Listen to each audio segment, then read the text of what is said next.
1365 সালে এই ঘটনা বরিশালে হয়েছে পাতার হাত কানা। ওই গ্রামের বৃদ্ধ ছিল, গরিব ছিল অতিশয়, 50-এর উপরে বয়স, ও বুড়া কামলা খাইতে খায়। ওরকম কবিতা আমরা দুই একখান জানি। সেই কথাই তো বলতেছি, না বলতে একটা কথা বলি, ওনারা কবিতা কয়, কথা কন। একজন বউ তালাক দিছে। কি তালাক দিছে? বউ তালাক দিছে। তখন কিছুদিন থাকার পরে, 2-3 বছর থাকার পরে, ওই মেয়েটাও বিয়ে বসে নাই, ছেলেটাও বিয়ে করে নাই। 2টা ছেলে মেয়ে আছে। মেয়েটা চিন্তা করতে, স্বামী যদি নেয় আমি বউ আনবো, আর স্বামী চিন্তা করতেছে বউ যদি আসে আমি ও বিয়ে করবো। তার মোল্লার কাছে গেছে। মোল্লা, কিছু মোল্লা আছে এরকম ফতুয়া দেয়, উল্টো পাল্টা ফতুয়া দেয় না। তার মোল্লা মেম্বার একটাকে নিয়ে এসে আচ্ছা ফতুয়া দিছে, এই যে এখানে লেখা আছে, আরবিতে লেখা আছে, কিছুদিন পরে যদি বউ আছে, বউ নিয়ে আপনার বউ লেওয়া জায়েজ আছে। এই কয়া 5,000 টাকা নিয়ে ইমাম সাহেব দৌড় চড়াইছি। মেম্বার সাহেব চিন্তা করতেছে, আমি এলাকার মেম্বার, ছোটখাটো যদি দরবার সারির বাজে ঘুষ খায়া আমি সব কাজ করি, আর মেম্বার মোল্লার টেক্কা মেরে 5,000 টাকা নিয়ে যাচ্ছে। মোল্লা আগে আগে দৌড়, মেম্বার পিস দৌড়। মাঠের মধ্যে যা ধরছে, এই কাজ করে টাকা নিয়ে চলে যাচ্ছিস, কোন জায়গায় লেখা আছে এই জায়গায় দেখা। এই বউলে জায়েজ আছে, কয় অর্ধেক টাকা, 5,000 টাকার মধ্যে 2500 টাকা তোমাকে দেবো, কয় আয় জায়েজ আছে। এইটা তো আপনার স্বভাব হয় না। ও আমিরুল মুমিনিন, এই বস্তা আমাকে আমার মাথায় তুলে দেন। বস্তা বহন করার চাকর তো আমি রয়ে গেছি। হযরত ওমর চোখের পানি ফেলে দিয়ে দিয়ে কান্দে, বলে আসলাম রে, তুমি তো মদিনার প্রেসিডেন্ট না, মদিনার প্রেসিডেন্ট হইলাম আমি, শুনলে এখন মারহাবা।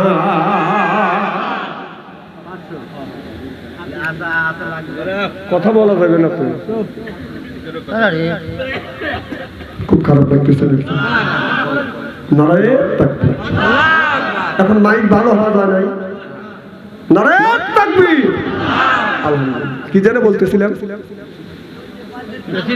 আমার ভাইরা এবার আসলাম ডেকে ডেকে বলে, আমিরুল মুমিনিন, খলিফাতুল মুসলিমিন, এই বস্তা বহন করবার জন্য আমি তো আছি। আপনি যদি আমার মাথায় যদি বস্তা তুলে না দেন, বহন যদি না করতে দেন, আমি আপনার চাকরি করব না, এই চাকরিটা আমি ছাইড়ে দিব। হযরত ওমর চোখের পানি ফেলে দিয়ে কান্দে, আসলামের হাত ধরে চোখের পানি ফেলে দিয়ে দিয়ে কান্দে, আসলাম রে, তুমি এই রকম করো না, এই বোঝাটা আমাকে বহন করতে দাও। এ আসলাম, মদিনা আমি প্রেসিডেন্ট যতদিন থাকবো, মদিনায় যদি একটা কুকুর যদি অনাহারে থাকে, কিয়ামতের ময়দানে আসলাম তোমার আল্লাহর কাছে জবাবদিহিত করতে হবে না। আমি ওমর, আমার জবাবদিহিত করতে হবে। আল্লাহ বলবে, ওমর রে, তোমাকে অর্ধ পৃথিবীর প্রেসিডেন্ট বানাইছিলাম, তোমার দেশের কুকুর অনাহারে আছে, তুমি জবাব দিয়ে বেহেশতে যাও। ওমর ডেকে ডেকে বলতেছে, আসলাম তোমার আল্লাহর কাছে জবাবদিহিত করতে হবে না, আমার করতে হবে। এবার হযরত ওমর 18 বস্তা মাথায় করে নিয়ে সেই তাবুর কাছে যাইয়া মহিলাটাকে বলল, মারে তাড়াতাড়ি এই আটাটা তুমি আটাটা খামির করো, এরপরে রুটি বানাও। হযরত ওমর তরি তরকারি কুটে বাদাম সহযোগিতা করলেন। এরপরে রান্না যখন হয়ে গেলেন, হযরত ওমর বলে, মা তুমি এই খাবার খাও, আর এই কিছু খাবার আমার কাছে দাও। 2টা সন্তানকে পাশে বসাইয়া রুটিটা সিরিয়া সিরিয়া হযরত ওমর 2টা ছেলে শুধু বাচ্চার মুখে খাবার তুলে দেয়। শুনলে এখন মারহাবা।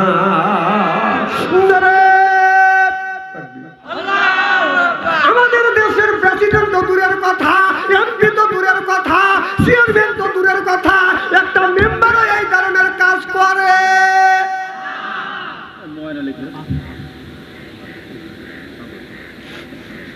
করে করে না, বেহেশতে যাওয়ার জন্য পাগল হয়ে গেছে।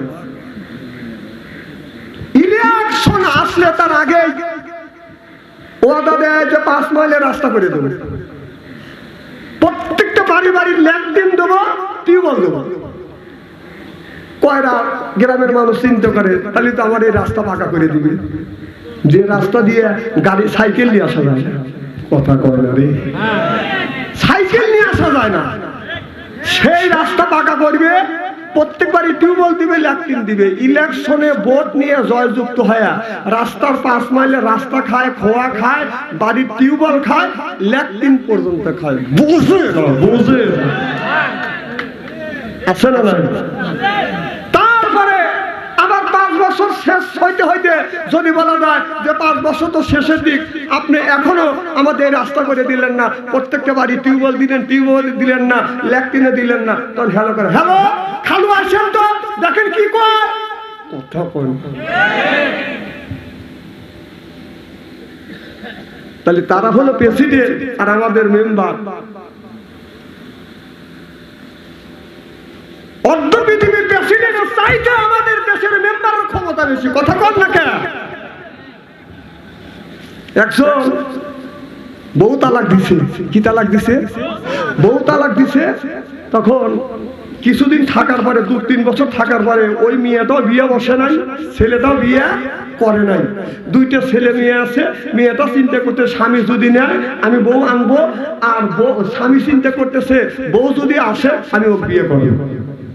মোল্লার কাছে গেছে, মোল্লা কিছু মোল্লা আছে এরকম ফতুয়া দেয়, উল্টো পাল্টা ফতুয়া দেয় না। তার মোল্লা মেম্বার একটাকে নিয়েছে, আচ্ছা ফতুয়া দিছে, এই যে এখানে লেখা আছে, আরবিতে লেখা আছে, কিছুদিন পরে যদি বউ আসে, বউ নিয়ে আপনার বউ লেওয়া জায়েজ আছে। এই কয়া 5,000 টাকা নিয়ে ইমাম সাহেব দৌড় চড়াইছি। মেম্বার সাহেব চিন্তা করতেছে আমি এলাকার মেম্বার, ছোটখাটো যদি দরবার সারির বাজে ঘুষ খায়া আমি সব কাজ করি, আর মেম্বার মোল্লার টেক্কা মেরে 5,000 টাকা নিয়ে যাচ্ছে। মোল্লা আগে আগে দৌড়, মেম্বার পিস পিস দৌড়, মাঠের মধ্যে যা ধরছে, এই কাজ করে টাকা নিয়ে চলে যাচ্ছিস, কোন জায়গায় লেখা আছে এই জায়গায় দেখা। এই বউলে জায়েজ আছে, কয় অর্ধেক টাকা, 5,000 টাকার মধ্যে 2500 টাকা তোমাকে দেবো, কয় আয় জায়েজ আছে। মোল্লার টেক্কা মেরে টাকা নিয়ে চলে যাবে, আমি মেম্বার থাকতি আমি ঘুষখোর মেম্বার, কথা কয় না, কথা কয় না। আর মেম্বার ঘুষমান খাবেই না বলতে। একটা মেম্বার ইলেকশন করলে তার 3 লক্ষ 4 লক্ষ টাকা লাগে। তাহলে 3 লক্ষ 4 লক্ষ টাকা খায় সেই মেম্বারের কাছে রাস্তা চান কোন জ্ঞানে, কোন বিবেকে, কথা কন? খায়া তো খুশি নেই, ও দিবে কি, ওর তোলা লাগবে না। এবার মেম্বার হোক, চেয়ারম্যান হোক, একবার ক্ষমতায় আসলে আবার ক্ষমতায় যাবে চায়, নিশ্চয়ই ওখানে মধু আছে।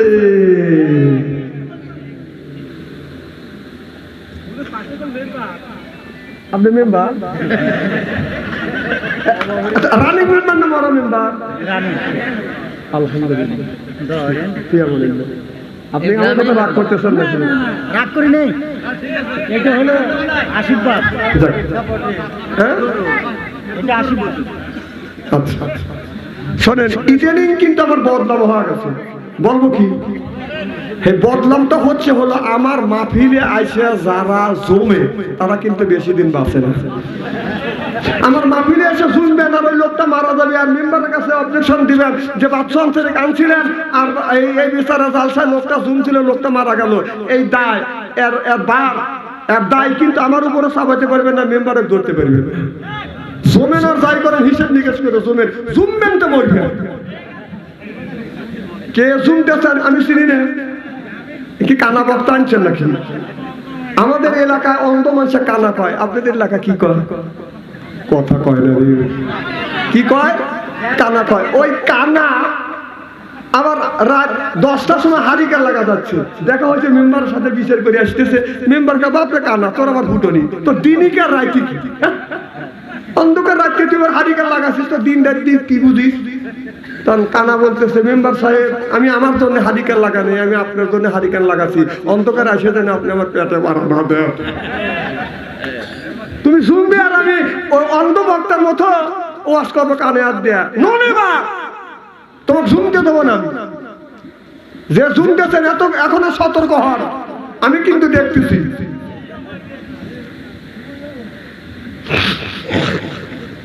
খুব কি খারাপ দেখতেছে নাকি? না রে তাকবীর করব না, একটু আলোচনা করিলে কি করব? কি জন্য বলতেছিলাম? মুসলমান ভাইয়েরা ভালো করে লক্ষ্য করে শুনুন। হযরত ওমর রাদিয়াল্লাহু তাআলা আনহু বাজান আপনার এই কাজ করিয়ে মহিলাটাকে ডেকে বলে, মা রে, আগামীকাল ওমরের দরবারে যাবে মা, ওই জায়গায় আমি থাকবো, আমার সাথে দেখা করলে তোমাকে অনেক আমি সাহায্য করব। এবার পরের দিন রাত্রি যখন প্রবাহিত হয়েছে, মেয়েটা বেতন ফজরের নামাজ পড়িয়া আগে আগে রওনা করছে। দেখি আপনার ওমরের দরবারে যাওয়া যায় কিনা। যাইয়া লক্ষ্য করে দেখে বাজার হাজার হাজার মানুষ সমবেত। ও বাজার হযরত ওমর চেয়ারে বাজান বসে আছে। এবার ওই মেয়েটা আপনার দেখিয়া মনে মনে চিন্তা করতেছে, এই লোকটাই তো রাত্রের বেলা আমার কাছে সহযোগিতা করছে, রান্নায় সহযোগিতা করছে, আমার বেটা বিটির মুখে খাবার গুলি তুলে দিয়েছে। পাশে একজন লোক ছিল, তারে জিজ্ঞেস করলে যিনি চেয়ারে বসেছে লোকটাকে। এবার তিনি বললেন, ইনি হলো অর্ধ পৃথিবীর প্রেসিডেন্ট হযরত ওমর। চিল্লাইয়া কান্নার হাওয়া মেয়েটা দৌড়া যাইয়া অর্ধ পৃথিবীর প্রেসিডেন্ট হযরত ওমরের কাছে যাইয়া ডেকে বলে, ইয়া আমিরুল মুমিনিন খলিফাতুল মুসলিমিন, আমি আপনাকে চিনতে পারি নাই। আমি যদি চিনতাম রাতের বেলায় যেই দুর্ব্যবহার করেছে এই দুর্ব্যবহার করতাম না। হুজুর আপনি আমাকে মাফ করে দেন, আমি আপনার পা ধরলাম। হযরত ওমর বলেন, মা আমার কাছে পা ধরিয়া মাফ চাইয়া তুমি আমাকে আসামি বানায়ো না মা। মানে আমি অর্ধ পৃথিবীর প্রেসিডেন্ট, সঠিক সময় তোমার কাছে খাবার পৌঁছে দিতে পারি নাই, এর জন্য আল্লাহর আদালতে যেন আমার জবাবদিহি না করতে হয়। শুনলে এখন মারহাবা।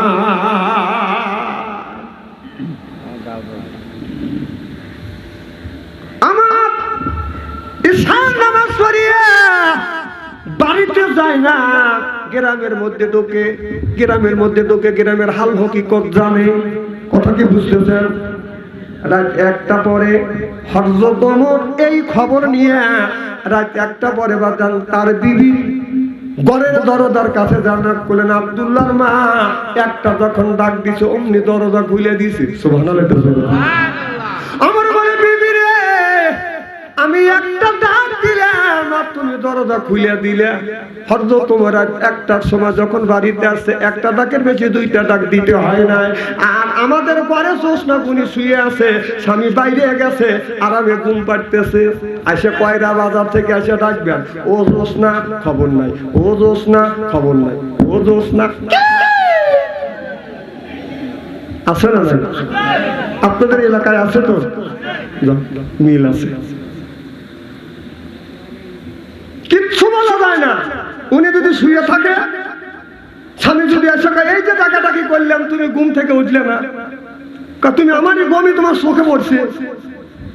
মানে লবণ নাই, সরিষার তেল নাই, বা সোয়াবিনের তেল নাই, এমনি কাঁদে, তুমি সোয়াবিনের তেল কিনে দাও নাই, লবণ কিনে দাও নাই। কে তোর কানটা কোন থেকে আসে? সরিষার লবণ যে দোকানে গেলেই তো চলে আসবে। কথা কয় না রে, তা না আবার কিছু বলে বিনয় করে কাঁদে, তোমার সাথে বসে আমার জীবনটা গেল রে। কথা কয় আছে না নাই? এবার কাঁদো। কবিতা পড়ো, সব কবিতা আমরা পড়া জানি। 1365 সালে এই ঘটনা বরিশালে হয়েছে পাতার হাত কানা। ওই গ্রামের বৃদ্ধ ছিল, গরিব ছিল অতিশয়, 50-এর উপরে বয়স, ও বুড়া কামলা খাইতে খায়। ওরকম কবিতা আমরা 2-1 জানি। সেই কথাই তো বলতেছি, না বলতে একটা কথা বলি, ওনারা কবিতা কয়। কথা কন আমার ভাইয়েরা, গভীর রজনীতে হযরত ওমর যাইয়া বিবির ঘরে দরজা নক করছে। আব্দুল্লাহর মা একটা ডাক দিছে, দরজা খুলে দিছে। স্বামীর চোখে যখন চোখ পড়ছে, হযরত ওমর বাদার সালাম দিবে, তার আগে হযরত ওমরের বিবি ওই দিন ওমরকে সালাম দিয়ে ফেলেছে। সুবহানাল্লাহ। একটু জোরে কর। বিবি যদি স্বামীকে সালাম দেয় আর স্বামী যদি বউকে সালাম দেয়, স্বামী স্ত্রীর ভিতরে আল্লাহ মহব্বত পয়দা করে দেয়। আপনারা বলুন, আমাদের বউকে আমাদের সালাম দেয়? জোরে কোন কি মেম্বার ভাই? দেয় না। হ্যাঁ, যে মেম্বার ভাই বলতেছে দেয় না। আচ্ছা, বিবিমান দিলই না, আমরা কি বউদের সালাম দেই? জৈসে কে তেইসে মেলে, রাজকে মেলে রানী, বুধকে বুইতে নি মেলে, খাপসাতে খাপসানি রে, খাপসাতে খাপসানি, জরকন ঠিক কিনে। আজকে আখির মোনাজাত করিয়া বাড়িতে যা বিবিকে সালাম দেবো বলেন ইনশাআল্লাহ। আখিরে মোনাজাত করিয়া বাড়িতে যা বিবিকে সালাম দেওয়ার বলবো আসসালামু আলাইকুম, ও আমার বিবি আমার সালাম নাও। বিবি লাখে কাপড়লে হাসবে আর বলবে দম করা জায়গা যাচ্ছে না। না আপনি তো হয়েছেই, নামাজ কি সব মানুষই পড়ে? খালি মাথা জাগায় রে। সালাম কি সব মানুষ দেয়? নিয়ম হলো, আমাদের নিয়ম হলো সালাম দেওয়া, দেখা হলে কি দেওয়া? সালাম দেওয়া। আর আমাদের দেশের নিয়ম হচ্ছে গরিব মানুষ যদি মাঠে ঘাটে কাজ করতে যায় অথবা ব্যায়াম চালাতে যায়, বউ বাচ্চাটাকে কোলে নিয়ে যায় বলে বাবু বলো তোমার আব্বুক টাটা দেও। কি বলে? বাবু তোমার আব্বুক টাটা দেও। এটা হলো গরিব মানুষের ছেলেকে শিক্ষা দেয়, টাটা দেওয়া। আর শিক্ষিত মানুষের অভ্যেস হলো যায় ছেলেকে বলে বাবু বলো তোমার আব্বুক বলো, আব্বা টাটা, মানে ছেলেও আব্বু কয় বউ আব্বু কয়। বুঝলে না? বুঝলে না? এটা হলো শিক্ষিত মানুষের কথা, বোঝে তো বুঝছে। মানে এমন গুণ করে ওনারা, গুণকে গুণই মনে করে। এই জন্যই মেয়েদের অত আসপাদ্দা দেওয়া ঠিক নেই। এই যে আপনার রমজান মাস গেল, আমি রমজান মাসে আমাদের সাদাপুর আপনার উল্লমারা কেমন আমি জানি না, হাজার হাজার মহিলা খালি মার্কেট করতেছে, পুরুষ নেই। মার্কেটে গেলে যদি পুরুষ পান রাত 10টার সময়, পুরুষ যদি পান 100টা, মহিলা পাবেন 1000টা। এই মহিলাগুলি আয়োজন করতে। আমি আবার এক দোকানে, কাপড়ের দোকানে বসি।